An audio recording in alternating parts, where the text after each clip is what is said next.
Hey there, this is Pranshu Verma और let's get start our fourth lecture on gravitation. Okay, और जैसा कि आप लोग जानते हैं कि पिछले लेक्चर्स में अपन लोग पोटेंशियल एनर्जी कंप्लीट कर चुके हैं, आई थिंक सो, है ना। तो आज हमको कुछ नया टॉपिक देखना होगा और नए टॉपिक का नाम मैंने शायद पिछले लेक्चर में आपको बता भी दिया था कि मैं क्या पढ़ाने वाला हूँ।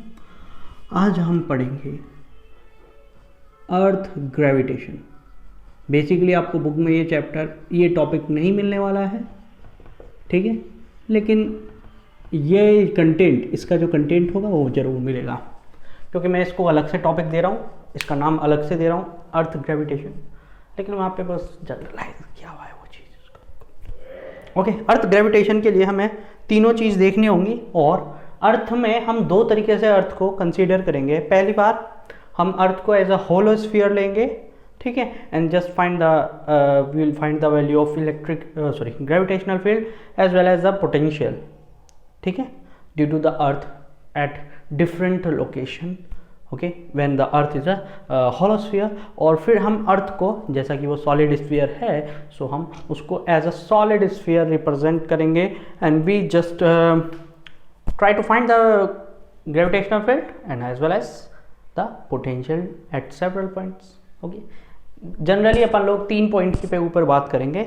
ठीक है। हमारे पास 3 लोकेशन होंगी, on the surface of the earth, in the earth, out the earth, there are 3 location.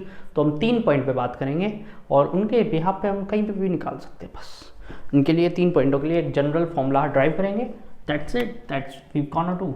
Okay, so सबसे पहले आज हम मान लेते हैं कि let earth is a holosphere.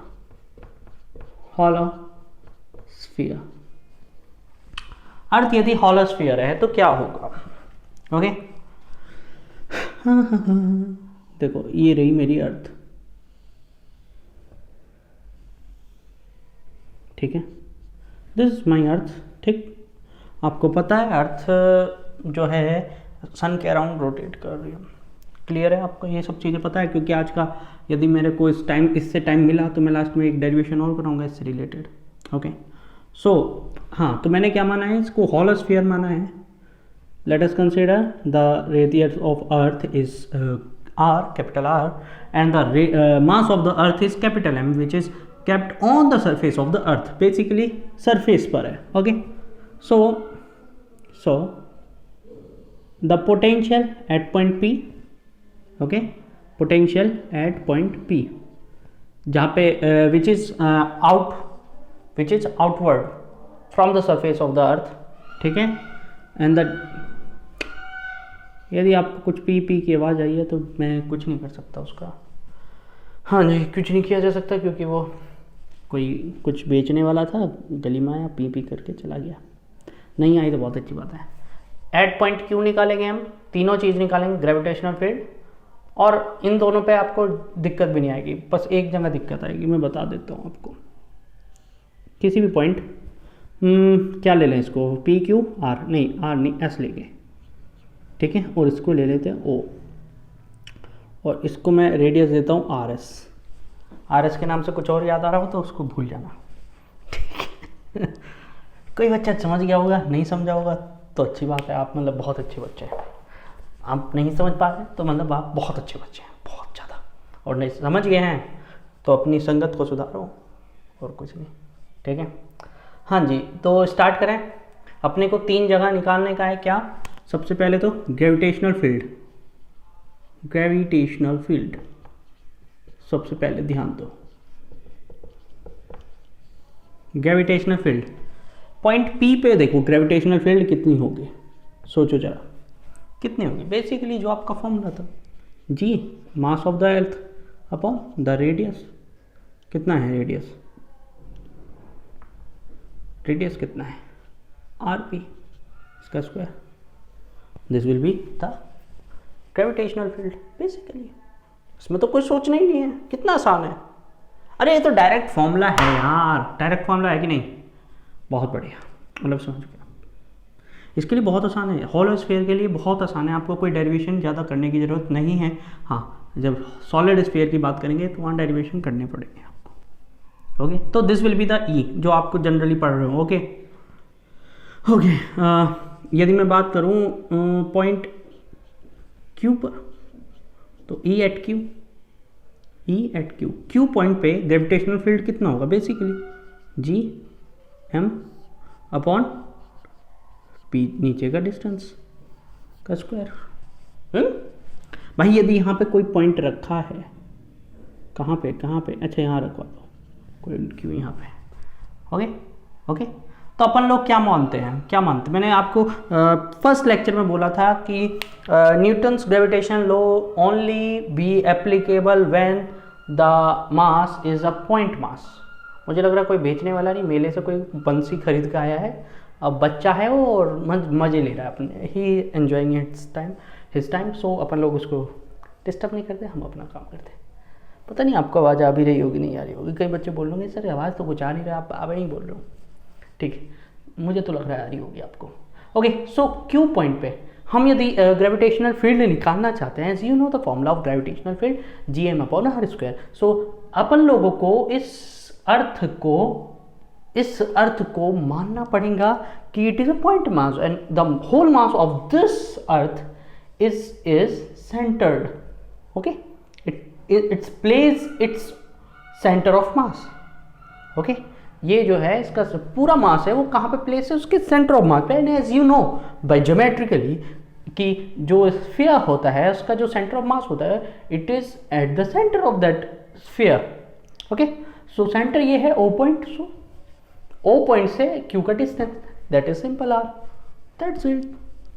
Okay, clear है, बहुत बढ़िया। तीसरा देखें, पॉइंट एस पर, बहुत बढ़िया। अब कई बच्चे बोल दिए होंगे कि G M upon R S का स्क्वायर, कई बच्चे बोल दिए होंगे, बिल्कुल सही बात है, जैसा ये चल रहा है वैसे ऑर्डर में होना चाहिए था, लेकिन it is completely wrong. Why बच्चे की लोगे जान क्या, नहीं वैसी बात नहीं। देखो ग्रेविटेशनल फील्ड वहाँ पे इतनी नहीं होगी, तो कितनी होगी, gravitational field at S will be 0। Why, because there is no mass inside the earth or inside the holosphere basically। सोचो जरा, अभी आप बोलोगे मुझे पता है, सारे डाउट में पता है, आपके जो मन में होने चाहिए, जो एक नॉर्मल स्टूडेंट के दिमाग में आने चाहिए कि सर अभी तो आप बोल रहे थे कि सारे मास को सेंटर पे रख के सोचो और फिर करो काम। बिल्कुल सही बात है, मैं यही कह रहा था कि पुट द होल मास और at the centre, as the centre of mass is the O point, the centre of the sphere. तो वहाँ पे रखोगे, उससे डिस्टेंस लो और आर स्क्वायर कर दो, तो उस हिसाब से आर एस स्क्वायर होना चाहिए। लेकिन ऐसा नहीं होगा, क्यों नहीं होगा, बिकॉज मैंने बोला है कि you have to think that you can't do this. देखो तो इमेजिनेशन और रियलिटी में देयर इज अ फर्क, okay, there is a difference, huge difference, कि वो कंसेप्ट लग ऐसे रहा है कि हम सेंटर ऑफ मास माने, लेकिन सेंटर ऑफ मास जैसी कोई चीज़ है क्या, नहीं है। There is no mass, there is no centre of mass type thing in the universe. लेकिन हमने उसको अपने कंसेप्ट बनाने के लिए एक इमेजिन किया है, इजी करने के लिए, ऐसा नहीं है कि वो अवेलेबल है। ओके, तो यहाँ पे उस सेंटर ऑफ मास के जो थिंकिंग है, इमेजिनेशन है, उसका ब्रेक डाउन होता है टेक्निकली, क्योंकि यहाँ पे मास है कहाँ, यहाँ पे मास है ही नहीं इसलिए जहाँ पे भी मास होगा वहीं पे ग्रेविटेशनल फील्ड होगा। ओके, मास होने के लिए, अच्छा एक काम कर सकते हैं आप लोग और भी चीज़ करने के लिए, समझने के लिए, मतलब ठीक है, मैं आपको केवल समझा सकता हूँ, इससे ज़्यादा मैं कुछ नहीं कर सकता। ओके, देखो एक चीज़ देखो, यहाँ पे मास है, यदि मैं यहाँ पे कोई मास रख दूँ, स्मॉल मास, ध्यान से सुनना, मैं आपको बहुत ही ज़्यादा आध्यात्म में ले जाना चाह रहा हूँ, स्पिरिचुअलिटी समझाना चाह बिल्कुल। तो उसको समझने के लिए आपके दिमाग और कान दोनों के दोनों एक दूसरे से कंप्लीटली कनेक्टेड होने चाहिए और उनके बीच में इंटरकनेक्टेड होने चाहिए आपकी आँख, ठीक है। तो बीच में जो भी ऑब्स्ट्रक्शन आ रहा होगा, कूड़ा कचरा जो आ रहा होगा, उसको हटा लेना, क्योंकि डायरेक्ट कम्युनिकेशन होना चाहिए तीनों के बीच में। और ध्यान से देखो यहाँ पे कि ये मैंने मास स्मॉल m रख दिया, ओके। तो स्मॉल m पे मैं यदि E की मल्टीप्लाई कर दूँ तो मुझे ग्रेविटेशनल फोर्स मिल जाएगा। याद है ना, E का फॉर्मूला क्या था, F/m। तो F का फॉर्मूला क्या हो जाएगा, E इंटू एम। F का फॉर्मूला क्या हो जाएगा, E into M, okay okay okay okay okay. Just कि भाई ये E की वैल्यू क्या होगी, Gmm/r², ओके, Gmm/r² हो गया। जरा सोचो, ये मास यहाँ पे तो नहीं है, ये थोड़ा सा यहाँ पे है, यहाँ पे है, यहाँ पे, यहाँ पे, यहाँ पे, यहाँ पे, यहाँ पे, यहाँ पे, यहाँ पे। मास का जो डिस्टेंस है, मास का जो डिस्टेंस है पॉइंट से m से, वो अलग अलग है, अलग अलग है, अलग अलग है, हाँ या ना। हमने ये पाया इंटीग्रेशन के थ्रू, हमने ये पाया, क्या पाया सर, हमने ये पाया कि इस मास m से जो ये छोटे छोटे हमने क्या करा, dm मास तोड़ दिए यहाँ से। मैं इंटीग्रेशन नहीं करने वाला हूँ यहाँ पे, डोंट वरी, परेशान ना होना।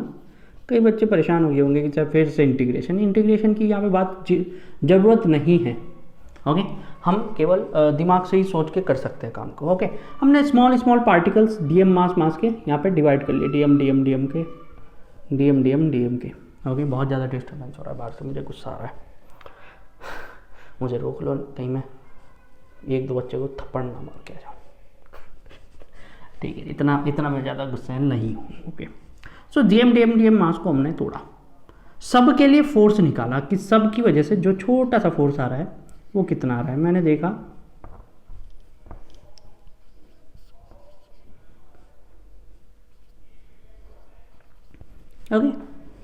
ओके।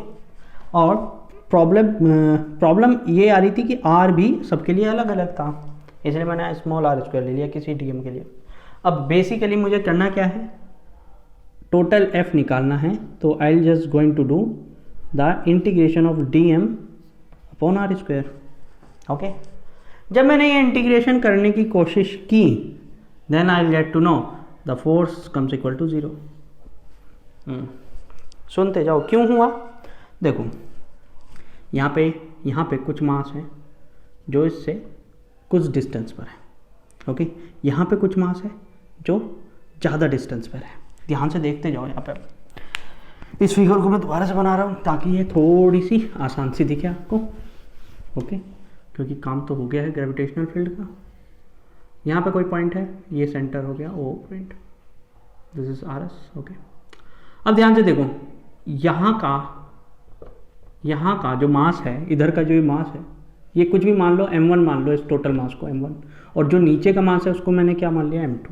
मैंने अर्थ को दो मास में डिवाइड कर दिया, m1 छोटा mass, okay, which is nearer part of earth from the point RS, okay. From the point हमने क्या माना था, इसको माना था शायद S, ओके। और mass of m2 which is far from point S, okay, उससे दूर है। एक चीज देखो, किस पे जो फोर्स लग रहा होगा ऊपर वालों की वजह से ऊपर की तरफ लग रहा होगा, और नीचे वालों की तरफ से नीचे की तरफ लग रहा होगा। हाँ, बेसिकली इधर की तरफ भी होगा, इधर की तरफ भी होगा, इधर की तरफ भी होगा, लेकिन उनका कंपोनेंट, एक कंपोनेंट इस तरफ आ रहा होगा एक्स एक्सिस में, है ना, और एक कंपोनेंट वाई एक्सिस में जा रहा होगा, हाँ या ना।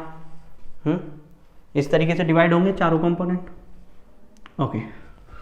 जरा यहाँ पे भी इसको वाई एक्सिस वाले कंपोनेंट पे ज़्यादा फोकस करो, एक्स एक्सिस वाले आप खुद अपने आप समझ लोगे। ध्यान से देखो, यहाँ पे टोटल मास ज़्यादा है, m2 is greater than m1, you can see clearly it is this thing, m2 is greater than m1, okay. As you know, force is directly proportional to mass, force is directly proportional to mass, okay. So यहाँ पे force mass के ज़्यादा होने की वजह से force बड़ा होगा। यदि मैंने f को f2 बोल दिया, इसको f1 बोल दिया, तो due to the greater mass f2 will be greater than f1, F2 will be greater than F1. But यहाँ पे एक और प्रॉब्लम है क्या? Look at here, this M2 is far away from this observer point S. Okay, or this M1 is almost near to the point S.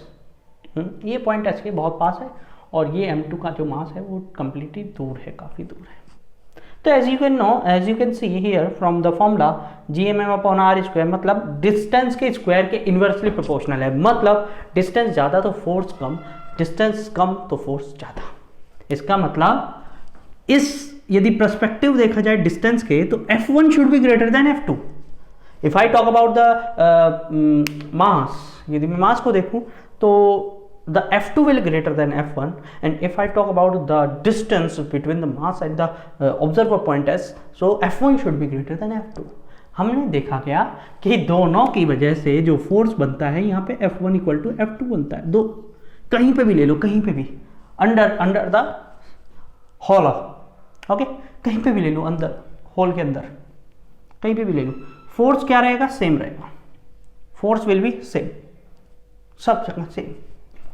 अब यदि ऐसा हो रहा है, if it is happening, the force is same, ठीक है, ऊपर और नीचे, तो ऊपर और नीचे दोनों फोर्स सेम है तो कट जाएगा. नेट फोर्स कितना आएगा? F1 minus F2, both are same, दो answer should be zero. And if force is zero so it can't be happen कि M जीरो हो जाए. ये मास तो जीरो होने वाला नहीं है. तो what is the thing is going to be zero? That is gravitational field. Okay, this E will be going to be zero here. Okay, so as you know, आप लोग समझ गए होंगे मेरे ख्याल से, बहुत अच्छे से समझाया है. ठीक है, अच्छा ऊपर रख दिया. आजकल नई लोकेशन बन गया टेस्टर की, मैं ही भूल जाता हूँ, मैंने रख दिया. सो याद रखना कि हमेशा अंदर मास नहीं है बेसिकली, तो मास ना होने की वजह से वहाँ पे जो फोर्स बनता है वो कितना बनता है? जीरो. और फोर्स की वजह से इलेक्ट्रिक ग्रेविटेशनल फील्ड भी क्या हो जाती है? जीरो हो जाती है. ठीक है, हटा दें. चलिए अब हटते हैं और बात करते हैं किसकी भला? पोटेंशियल की. देखो यहाँ पे मैं बात करूँगा पोटेंशियल की. ठीक है, या बिल्कुल बात करूँगा मैं पोटेंशियल की. पोटेंशियल एनर्जी की बात नहीं करूँगा मैं. ठीक है, पोटेंशियल एनर्जी की बात नहीं करने वाला हूँ मैं. किसकी बात करूँगा? पोटेंशियल की. क्यों करूँगा देखना भी. कल कॉलेज बंद हो जाएगा, तुम अपने घर को जाओगी. सर कॉलेज तो कई दिनों से बंद है, हम तो घर पे ही हैं अपने. चलिए जाओ, क्लियर. चलिए, सो अब मैं बात कर रहा हूँ ग्रेविटेशनल पोटेंशियल की. Why I am talking about the gravitational potential? मैंने इसीलिए तो इसको बनाया था, इसीलिए तो मैंने इसको बनाया था. इसने मुझे नहीं बनाया, मैंने इसको बनाया. ओके, क्यों बनाया मैंने इसको? इसीलिए बनाया ताकि कि मैं कोई भी रैंडम मास रखूं, M, और उसके वजह से जो भी ग्रेविटेशनल फील्ड आए, ठीक है, कोई भी रैंडम मास रखूं M, मैं उस पोटेंशियल में मल्टीप्लाई करके मैं उसकी एनर्जी कभी भी बता सकूं. ठीक है, ओके. और एक चीज़ और देखो जरा, अभी मैं एक जादू दिखा रहा हूँ, उसके बाद वो फॉर्मूला सीधे दिखा दूंगा आपको कि हमने जो पोटेंशियल एनर्जी निकाली थी U, कैसे निकाली थी? FDS का इंटीग्रेशन करके. याद करो जरा, पहली बार जब मैंने निकाला था तो U इक्वल टू FDS था, है ना. F का formula GMM upon R square DS, या DR कर लो, DS की जगह DR था शायद, है ना. कुछ भी है वो, उससे कोई मतलब मुझे नहीं है. ठीक है, ओके. यहाँ पे देखो जरा, यदि मैं इसको M हटा दूँ, ठीक है, यहाँ से M इधर भेज दूँ, तो ये क्या बन जाता है? पोटेंशियल. या एक काम करो, छोड़ो तो इसी को छोड़ो, यहाँ से देख लो इसको. यदि मैं मास M से डिवाइड कर दूँ, इक्वेशन को मास M से डिवाइड कर दूँ, कौन सा मास? Test mass. कौन सा मास? Test mass. रिमेंबर इट कि this is the test mass, not the source. तो ये क्या बन जाता है? Potential energy upon mass. क्या था? Potential. and this is, yeah, you know this thing, this is gravitational field. so आप ये फॉर्मूला रट डालो, मैं इसलिए बोल रहा हूँ क्योंकि ये फॉर्मूला आपको नेक्स्ट ईयर में भी काम आएगा 12th क्लास में। हाँ जी, वहाँ पे आप इलेक्ट्रोस्टैटिक्स पढ़ोगे और वहाँ पे भी सेम फॉर्मूला काम करेगा। वहाँ पे इलेक्ट्रोस्टैटिक पोटेंशियल आएगा और आप बोलोगे electrostatic potential is equal to integration of electric field with respect to the dr। Same formula होगा, सेम सिंबल होंगे, बट वर्ड्स चेंज हो जाएंगे, बस वर्ड्स चेंज हो जाएंगे, सेम फॉर्मूला होगा। ठीक है।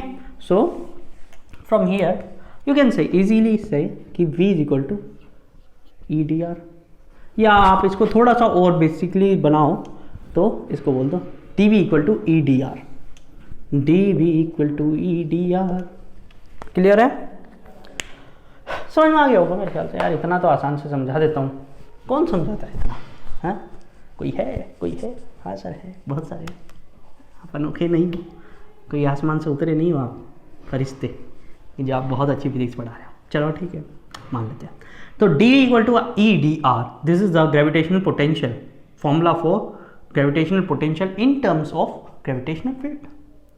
यहाँ देखो, तो आपको बेसिकली करना कुछ नहीं है, आपको बस याद रखना है V का फॉर्मूला क्या होगा ग्रेविटेशनल पोटेंशियल के लिए। ई डी आर करना है आपको, इंटीग्रेशन करना है इसका, बेसिक इंटीग्रेशन आपने पहले भी करा है, कोई दिक्कत नहीं होनी चाहिए इसमें। आपका फॉर्मूला आंसर जो आएगा वो ये आएगा, ठीक है, upon R P. You know the things, yup you know the things, पता है ना, बहुत बढ़िया, पता है ना इसका इंटीग्रेशन कैसे हुआ है। एक्स की power n d x equal to x की power n plus one upon n plus one. यहाँ पे एन की वैल्यू क्या होगी -2, क्योंकि नीचे है, ऊपर ले जाओगे -2 होगा। हाँ या ना, जल्दी बोल। ठीक है, -2 + 1 -2 + 1 कितना होगा, माइनस आएगा, -gm अपॉन आर पी। हो गया, आर पी कैसा आ जाएगा, -1 आ जाएगा। यहाँ पे भी एक्स की पावर -1 नीचे चली जाएगी, एक्स नीचे चला गया। ऐसे ही आप यदि v क्यों निकालो, कैपिटल V है ये, ओके, तो वो भी कितना आएगा, -gm अपॉन आर। अब बच्चे बोल रहे होंगे कि सर इस हिसाब से तो VS 0 होना चाहिए, VS शुड बी 0।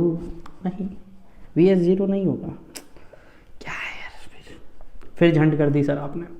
क्या आप एक बार ही समझा लो, मतलब इससे बेस पे बनाना है या कुछ अलग बनाना है ना।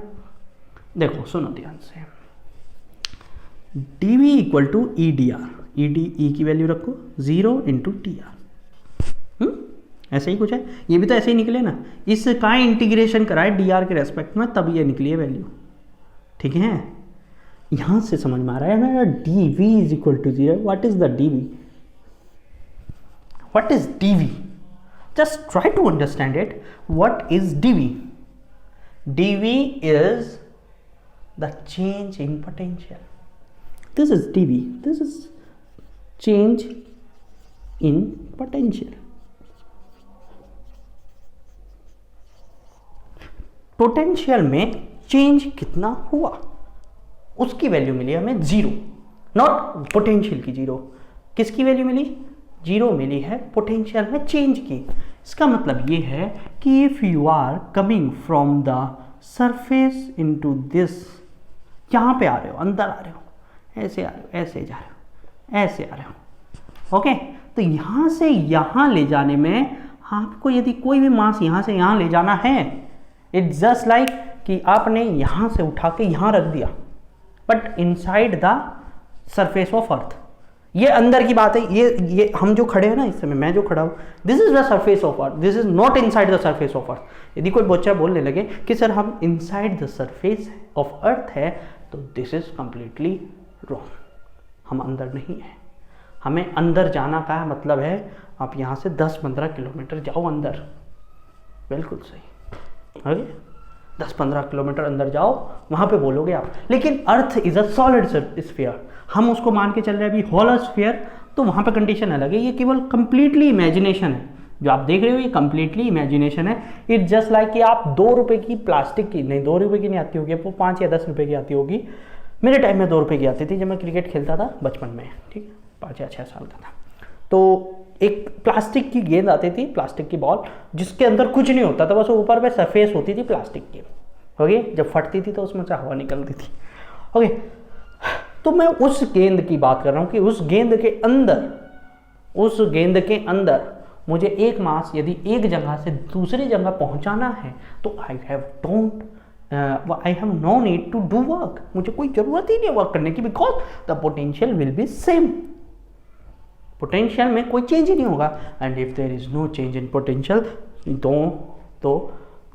आपको कोई जरूरत नहीं है काम करने की। यही तो चीज़ है, यही तो कंसेप्ट है कि यदि आप सेटिस्फाई हो गए तो आप मतलब परमात्मा पाक चुके हो, आपकी जरूरत ही नहीं है वर्क करने की। दैट्स लाइक दिस कि यहाँ पे भी वही चीज़ है कि आप मतलब ठीक है भाई साहब सेटिस्फाई है। ओके, सो यहाँ पे चेंज इन पोटेंशियल का मतलब है कि पोटेंशियल में कोई चेंज नहीं हुआ, यहाँ से लेके यहाँ तक आपको वर्क करने की जरूरत नहीं है। इफ अबे भाई अभी 9-10 में भी पढ़े होंगे यार, पोटेंशियल डिफरेंस पढ़े होंगे ना 9-10 में भी, इलेक्ट्रोस्टैटिक में। ओके, आप बोलते होंगे कि current flow from higher potential to lower potential. Higher potential और लोअर पोटेंशियल होने पर ही वर्क होता है।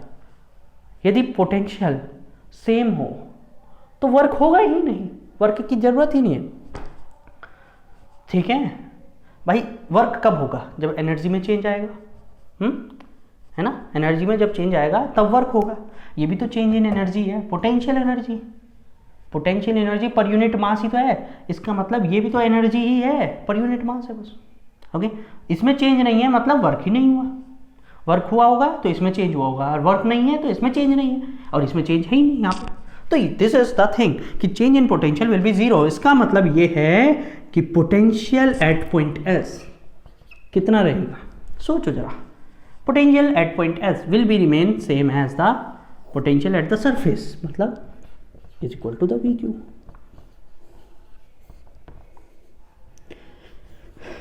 ओके, मतलब आपको पोटेंशियल में कोई जरूरत नहीं होगी चेंज करने की। जिस पोटेंशियल पे आप यहाँ पे होंगे उसी पोटेंशियल पे यहाँ पे, इसी पोटेंशियल पे यहाँ पे, उसी पोटेंशियल पे यहाँ पे, उसी पोटेंशियल पे यहाँ पे, इसी पोटेंशियल पे यहाँ पे। Okay, this is the thing when we consider earth as like a hollow sphere, लेकिन एक्चुअल में earth is not like a hollow sphere, it is a solid sphere। इसीलिए मैंने इसको अलग से टॉपिक बना दिया। अब हटा दूँ इसको, हटा दूँ अब, क्योंकि अब हम आगे जा रहे हैं, we are going to move forward, और हम अब अर्थ को एक्चुअल में पढ़ेंगे। हाँ जी, अर्थ अब एक्चुअल में पढ़ी जाएगी, और अर्थ को हम मान के चलेंगे सॉलिड स्फीयर, और वहाँ पे होंगे डेरिवेशन, वहाँ पे होगा डेरिवेशन, वहाँ पे डेरिवेशन इसी के लिए आएगा, बस वी एस के लिए, और किसी चीज़ के लिए नहीं आएगा, और चीज़ें सेम रहेंगी। हाँ जी, एकदम एग्जैक्टली सेम रहेंगी, और चीज़ें वी पी और वी क्यू सेम रहने वाला है। अब मैं सॉलिड स्फीयर, फिगर वही है, अब अंदर भी मास आ गया, अब अंदर भी मास है। मास of the earth is m, ठीक है, और radius of the earth is r। Okay, and earth is like a perfect sphere. आपको सबको पता है ऐसा नहीं है, ठीक है, अर्थ का जो शेप है वो परफेक्ट स्फीयर नहीं है, बट अपन लोग मान लेते हैं कि अर्थ की जो सरफेस है वो परफेक्ट स्फीयर है, क्योंकि हमारी सारी की सारी कैलकुलेशन उसी पर डिपेंडेंट है। हम उतना एडवांस मैथमेटिक्स और एडवांस फिजिक्स नहीं पढ़ रहे।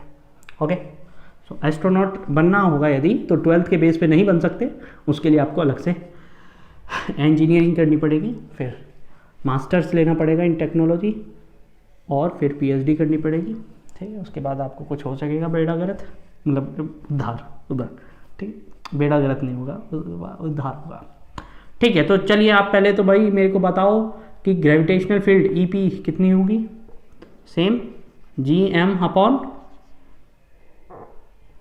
कैपिटल आर बनाने की आदत है, आर पी स्क्वायर।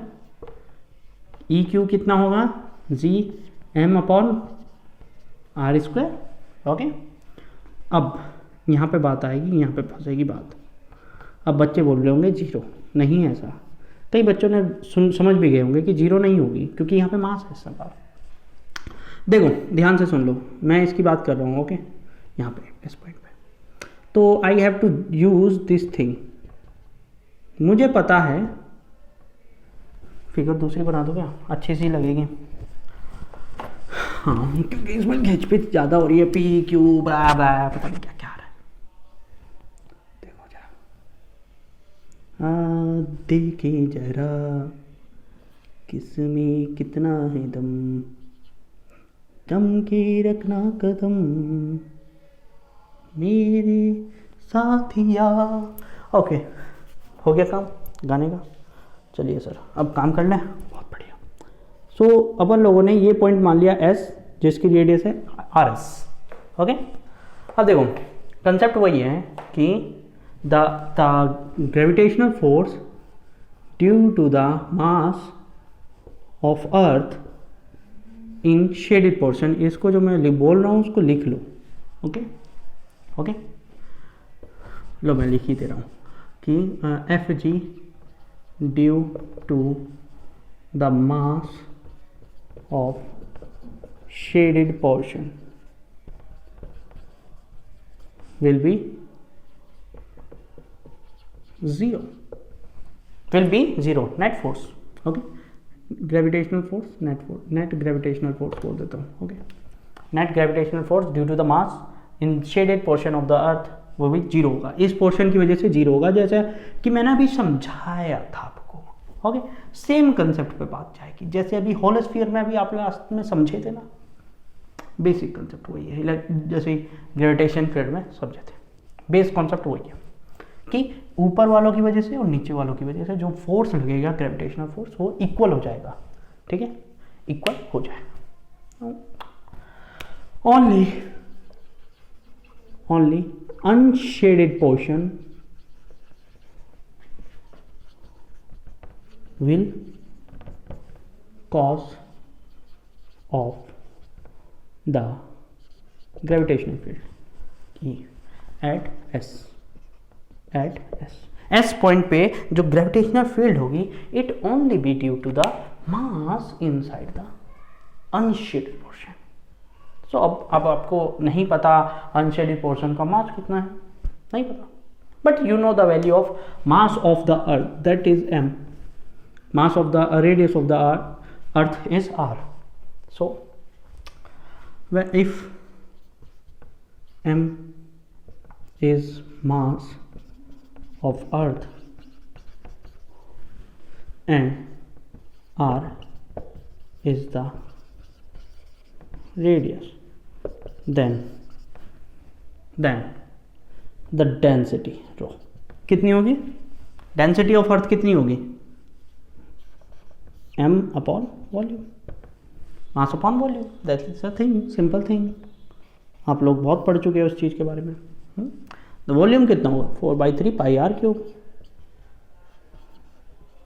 रट के रख लो उस चीज़ को।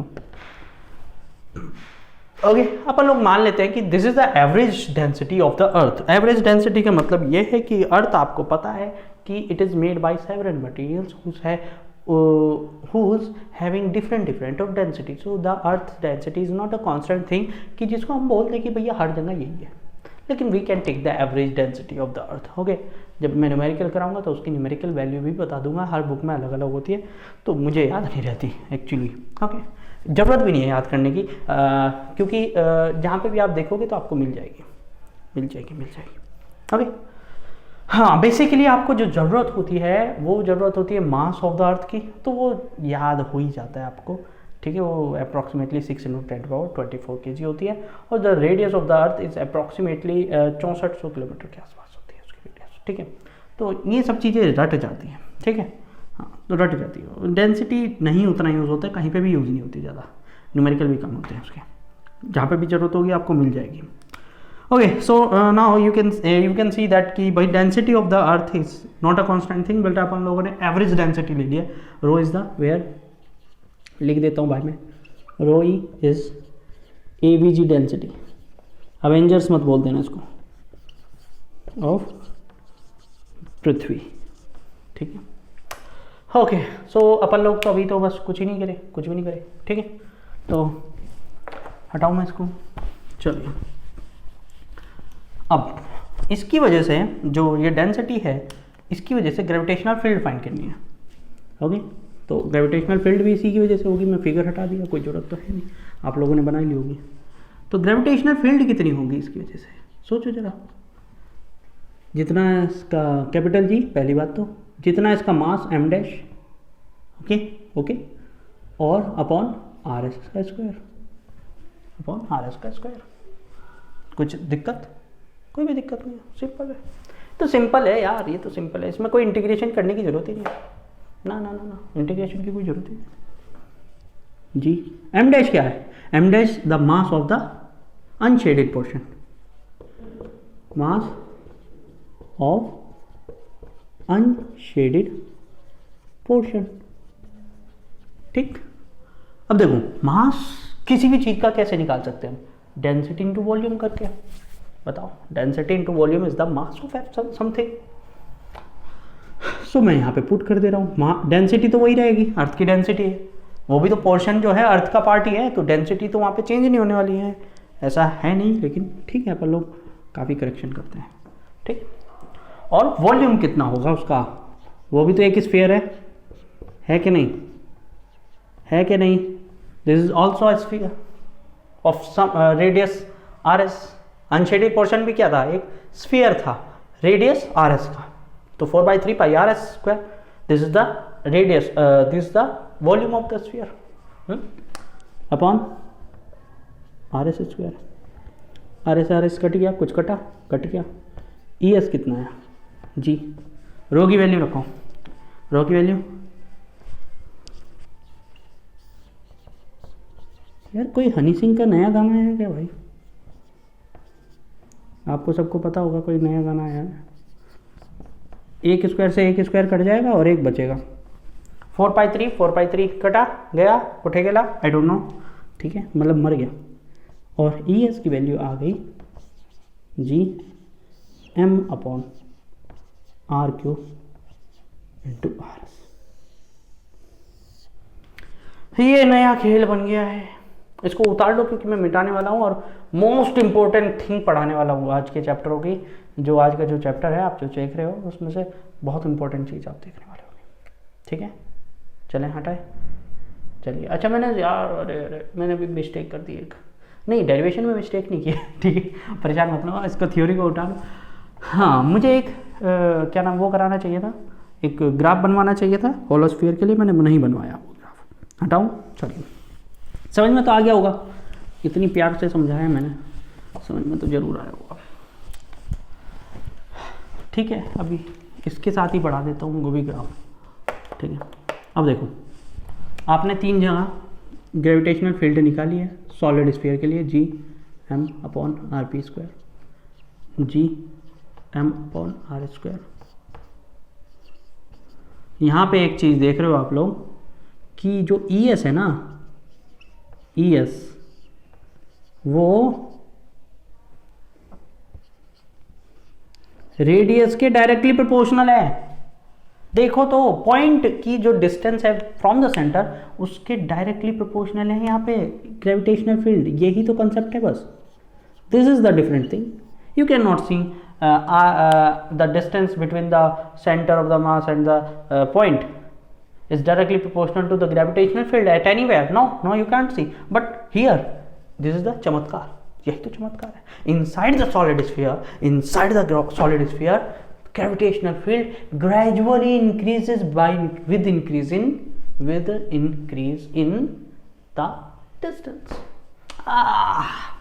नई चीज, जैसे जैसे यहाँ पे गए, यहाँ पे आपको अलग ग्रेविटेशनल फील्ड मिलेगी, यहाँ पे गए, यदि इसको मैं मान ले लूँ, यहाँ पे गए E2 मिलेगी, यहाँ पे गए E3 मिलेगी, यहाँ पे गए E4 मिलेगी। और आप देखोगे कि जैसे जैसे डिस्टेंस बढ़ती जा रही है, वैसे वैसे ग्रेविटेशनल फील्ड बढ़ती जा रही है। लेकिन जैसे मैं E5 पे गया, आउट गया तो मुझे पता चला कि मैं पीक पे पहुंच चुका हूँ। इट्स लाइक मैं पीक पे पहुंच गया हूँ, मुझे नीचे गिरना है, ठीक है, लेकिन ऐसे नहीं गिरना।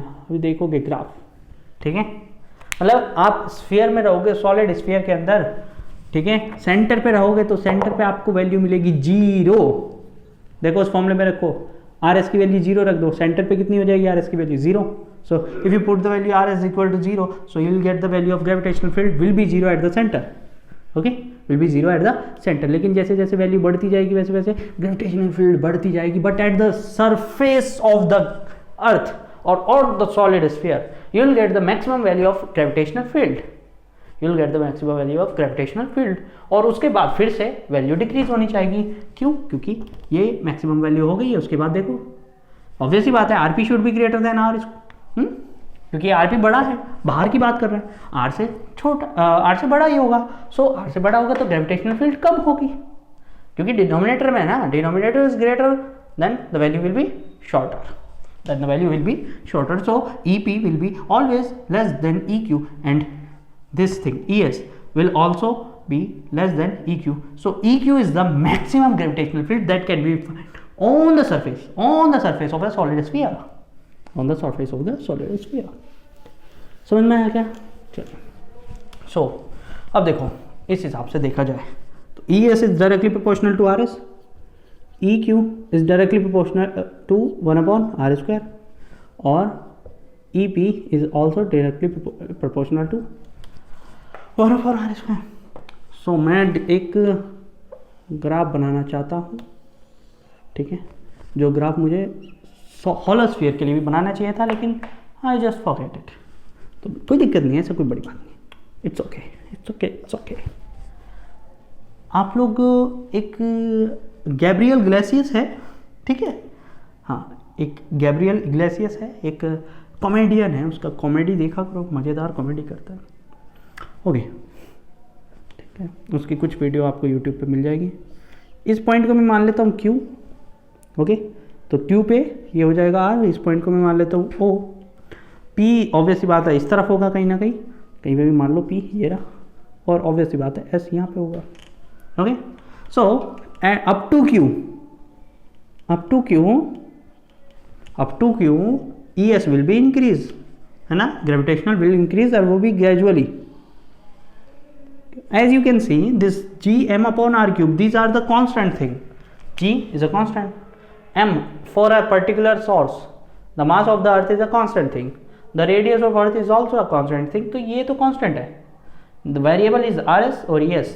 Y equal to mx. This is a straight line equation. Okay, this is a straight line equation. और यहाँ पे वो मैक्सिमम पहुँच गई at point Q, which is equal to Gm upon R square. Now it is decreasing by inverse circular path. ठीक है, by following inverse circular path, and this is the relation. This is the graphical relation between E and R for solid sphere. For solid sphere. Okay, इसको उतार लो. Most important thing है, basically इस समय NEET के लिए बहुत important है, और मेंस में भी इससे सवाल पूछे गए हैं.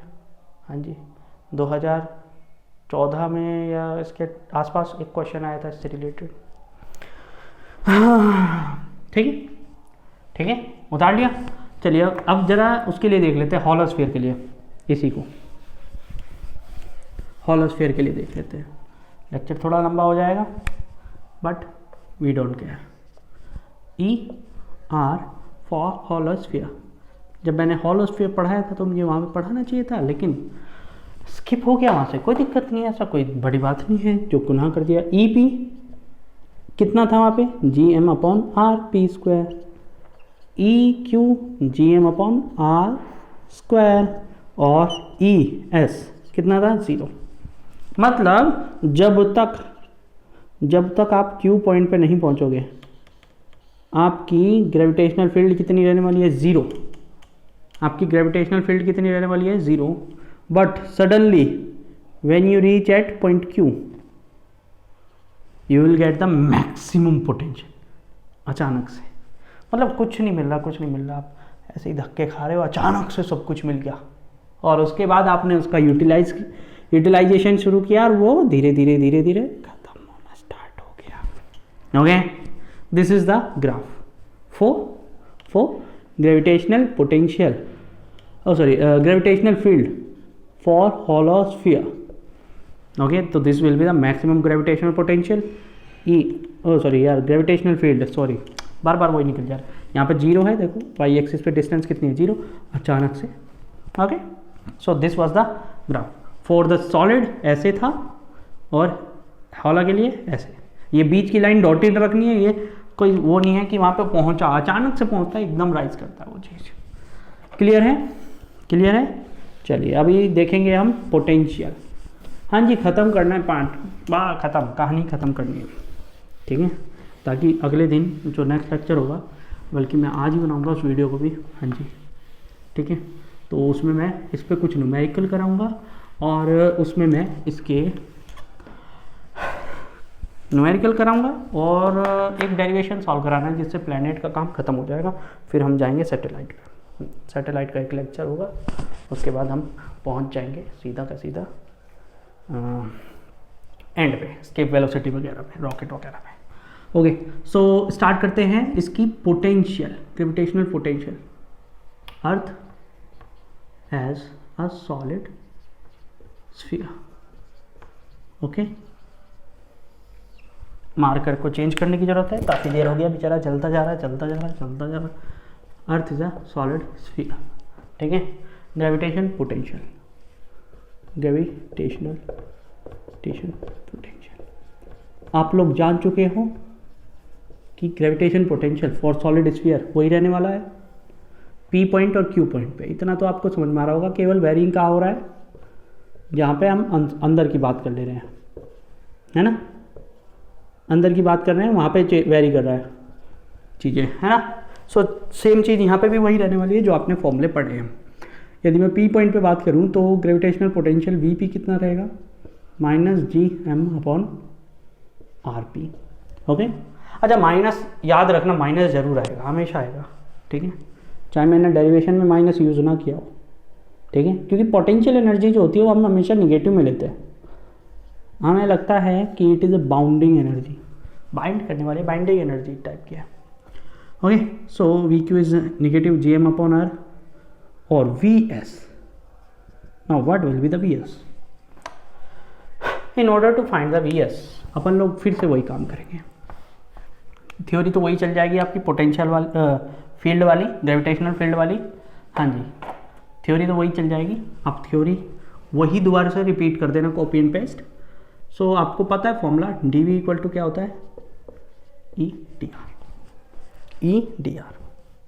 Okay, so in order to find the potential at S you just have to integrate it. और इंटीग्रेट भी कहाँ से कहाँ करोगे, ये याद रखो। राइट नाउ इन दोनों केस में हम इन्फिनिटी से लेके आ रहे थे, इन्फिनिटी से कोई मास उठा के यहाँ पे लेके आए, पोटेंशियल फाइंड किया। इन्फिनिटी से कोई मास उठा के लेके आए, इसकी सरफेस पे लाए, फाइंड किया पोटेंशियल।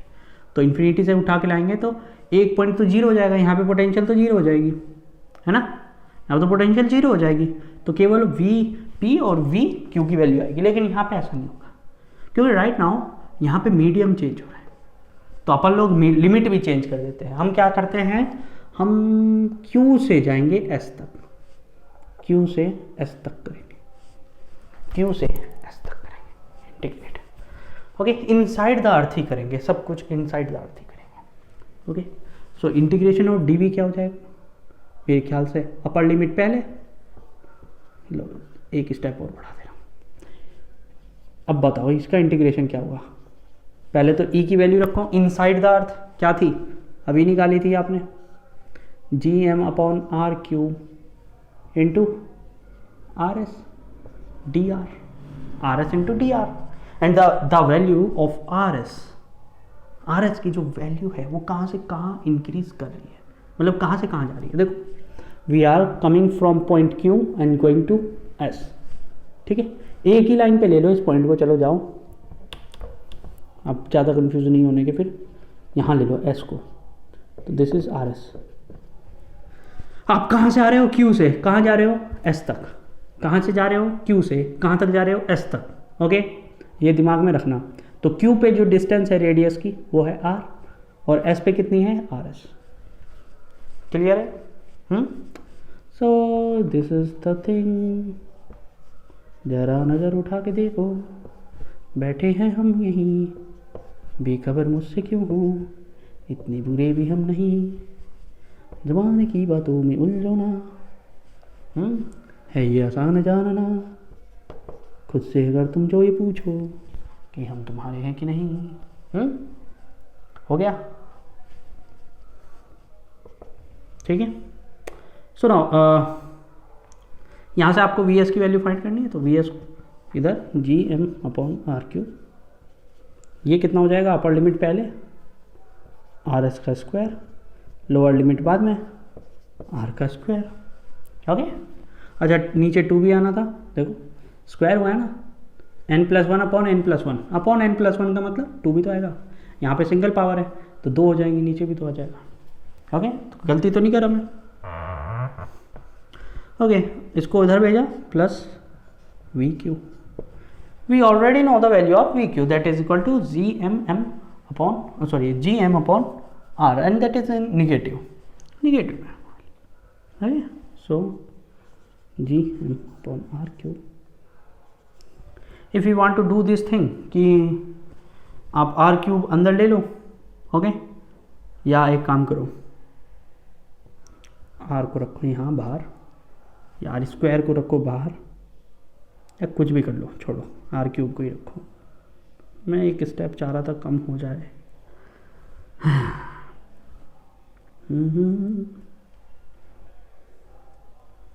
ठीक है, so R S square minus R square, now put the value of V Q that will come equal to G M upon R square, G M upon R square.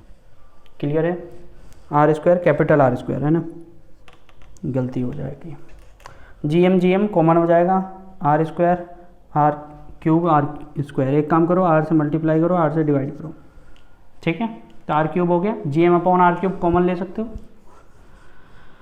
आ रहा है common, चलिए, so G M upon R cube, यहाँ से क्या बचा, R S square minus R square, R S square minus R square, यहाँ पे क्या बचा, अरे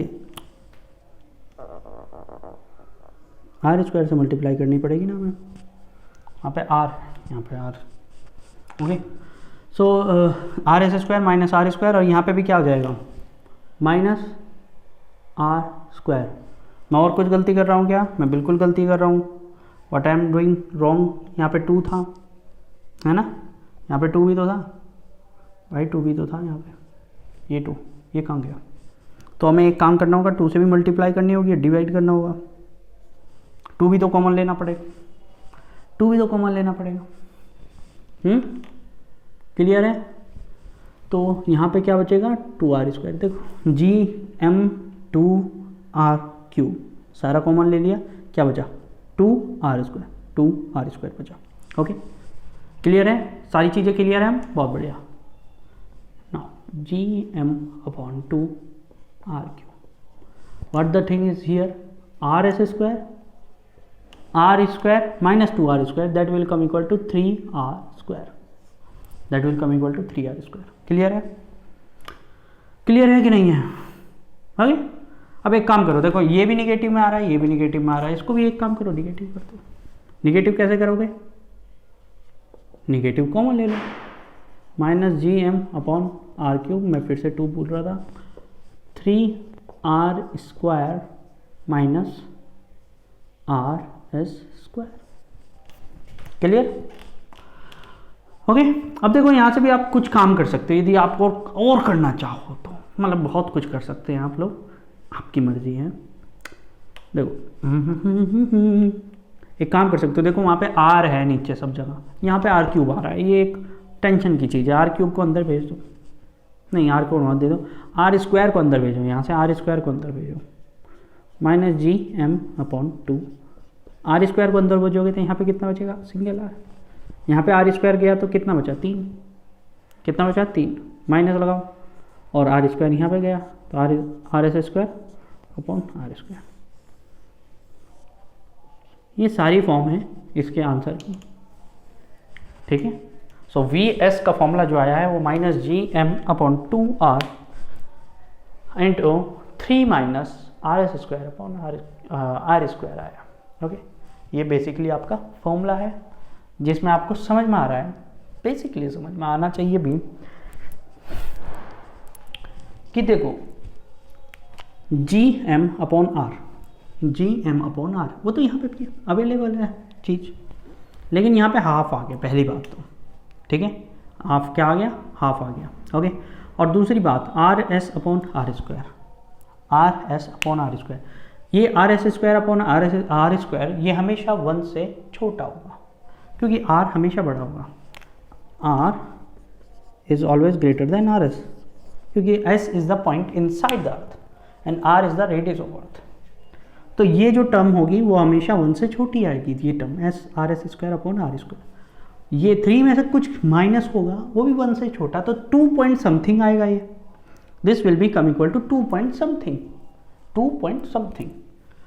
2 point something is divided by 2, 2 point something is divided by 2, कितना आएगा? सोचो जरा, सोचो सोचो सोचो। 2 point something is divided by 2 will be greater than 1, will be greater than 1। इसका मतलब पोटेंशियल इंक्रीज होगा, यहाँ पे इंक्रीज होगा। ओके, पॉइंट पे जाएगा, यहाँ पे ऑप्टिमम जाएगा, यहाँ पे कितना जाएगा?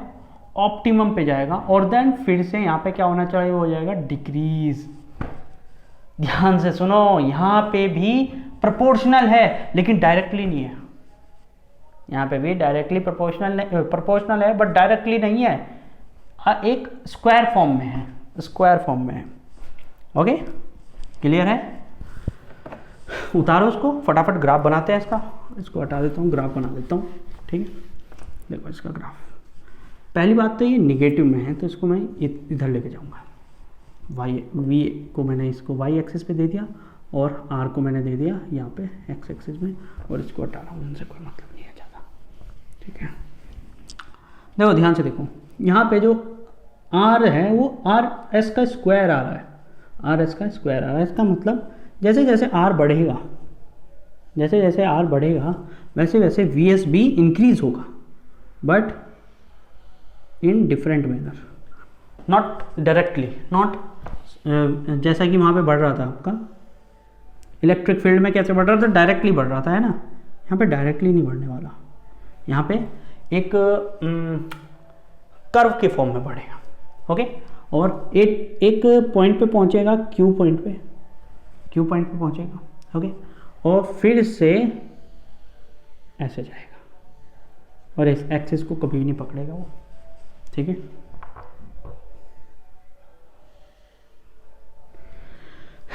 देखो अब आपको लग रहा होगा कि सर पोटेंशियल तो इंक्रीज कर रहा है, ऊपर की तरफ जा रहा है, इंक्रीज कर रहा है, लेकिन एक्चुअली में नहीं कर रहा है इंक्रीज। ठीक है, क्यों नहीं कर रहा? ध्यान से सुन लो। एक्चुअली में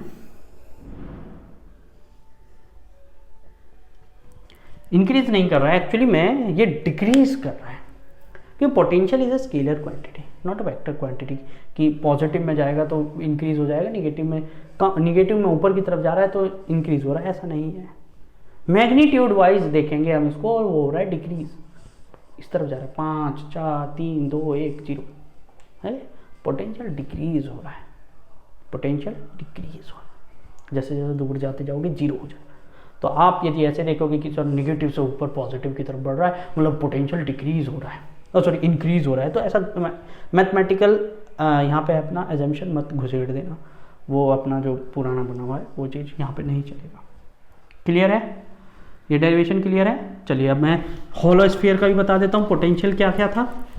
ओके, उसका भी ग्राफ बना देता हूँ। पोटेंशियल होलो का क्या था? ये तो सॉलिड का है, किसका है? सॉलिड का। ये क्या है? डिस्टेंस आर, ये पॉइंट क्यू है आर। ओके ओके, सो मतलब आपको पता है कि सॉलिड स्फीयर में पोटेंशियल ज़्यादा होगा इनसाइड पोटेंशियल ज़्यादा होगा, सरफेस पे मीडिएटर होगा, और फिर जैसे जैसे बाहर जाता जाएगा फिर कम होता जाएगा, ये आप बोल सकते हो। ओके ओके, सो मैं हॉलो के लिए देख रहा हूँ। हॉलो के लिए क्या होगा? This is V, this is R, या मैं इसको वहीं लूँ जहाँ पे पहले लिया मैंने, क्योंकि इसका भी पोटेंशियल निगेटिव था। ठीक है, सो V की वैल्यू क्या थी? V की वैल्यू कांस्टेंट थी, कांस्टेंट थी ना? कहाँ तक? कहाँ तक?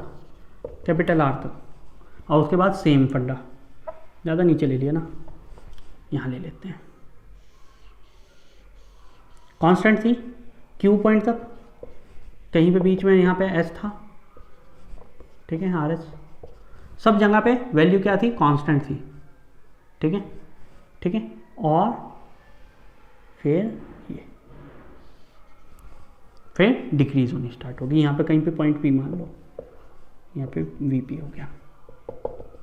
बोलोगे कि फिर से इंक्रीज हो रही है, ऐसा नहीं है, इट्स जस्ट अ फिनोमिना। ये नेगेटिव एक्सिस में इसलिए लिया है क्योंकि पोटेंशियल को हम नेगेटिव लेते हैं, लेकिन यहाँ पे पोटेंशियल डिक्रीज हो रहा है मैग्नीट्यूड वाइज। देखो और किसी चीज़ के मत देखो, सारे के सारे जो ग्राफ हैं उनको दिमाग में डाल लो, दिमाग में डाल लो।